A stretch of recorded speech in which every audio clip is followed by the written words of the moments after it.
How's everybody doing today? Hope you're having a great Sunday. Glad to be back. Ready with another one.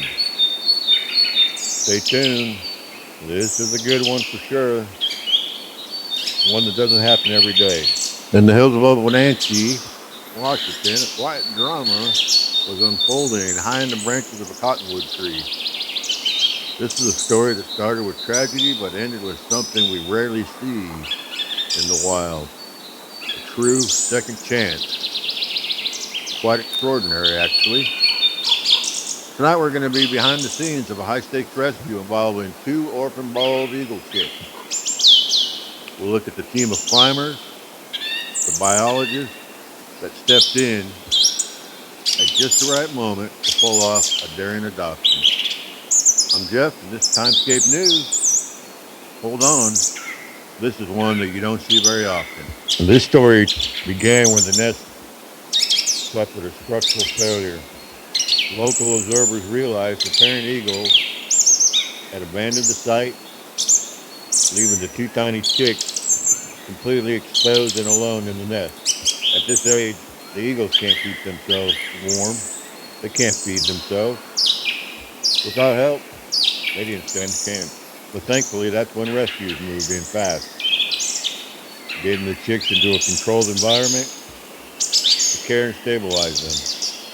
And you can see their downy gray feathers here. That's typical for their first few weeks.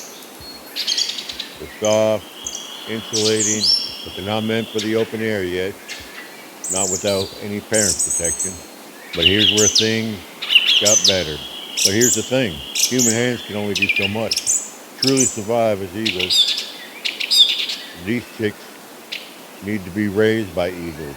And a lot of the laws make this very difficult. Before we dive in too far and get into the climb, I want to take a second to thank the incredible and very unlikely team that climbed and saved these beautiful creatures.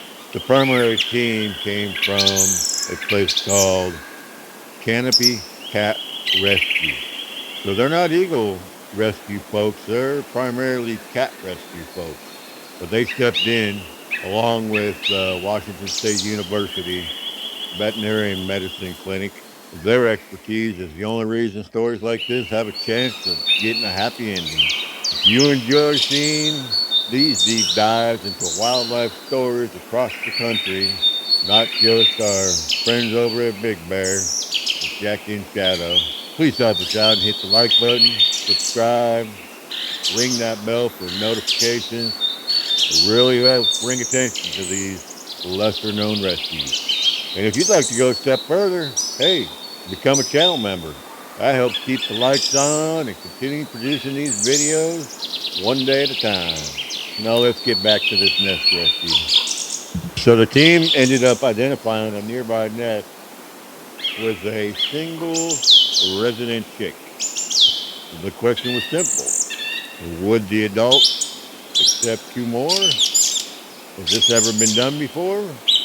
In the eagle world, the answer is often yes. But only if the timing is perfect. And this is where the expertise of the Canopy Cat Rescue came in. Usually they're saving training pets, but today they're climbing a 100-foot cottonwood tree with live raptors. Now that's a different beast entirely. Every movement had to be slow, every branch had to be tested. One slip wouldn't just endanger the climber, it'd cause the adult eagles to abandon the nest forever.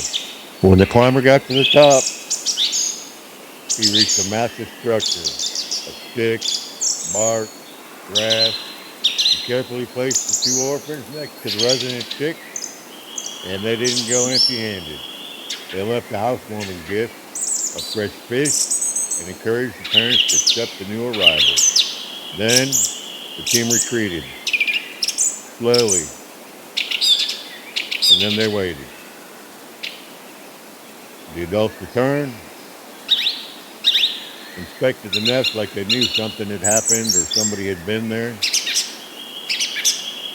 They looked at the new faces, and then they started feeding them.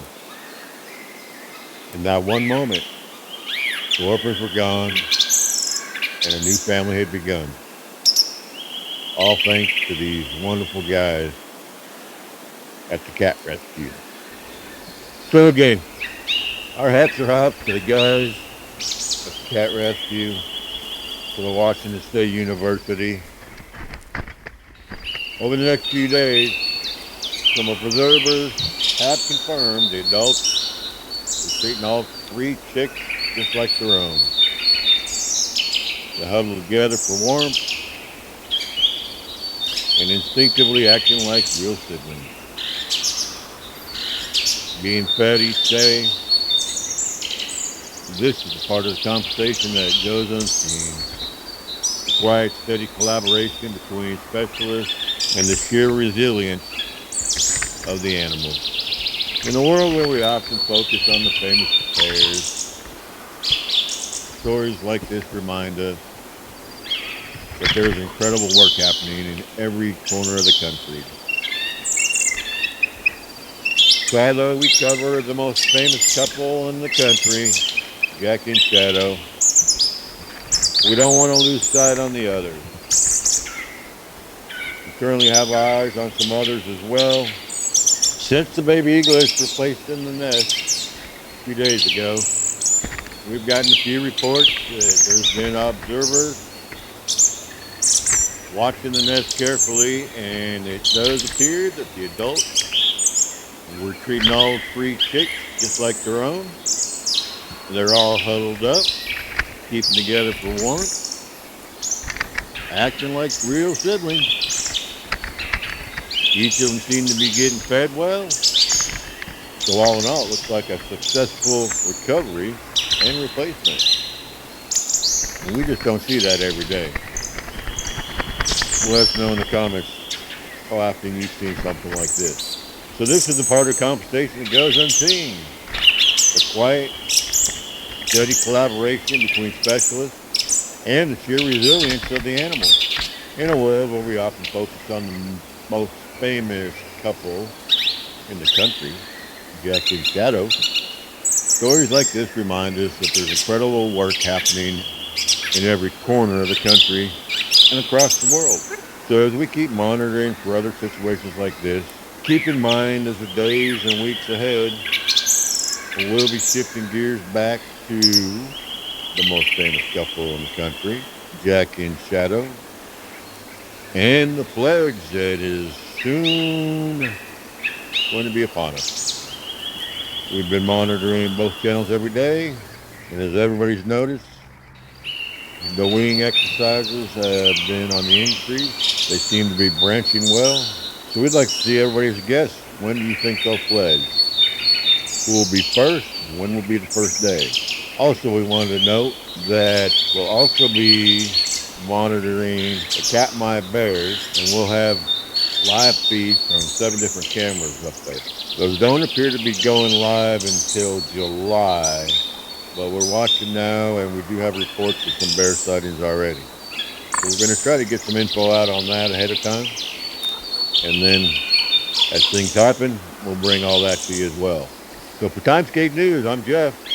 Stay observant, stay curious, and we'll see you on the next story. And as always, be safe. Thank you much.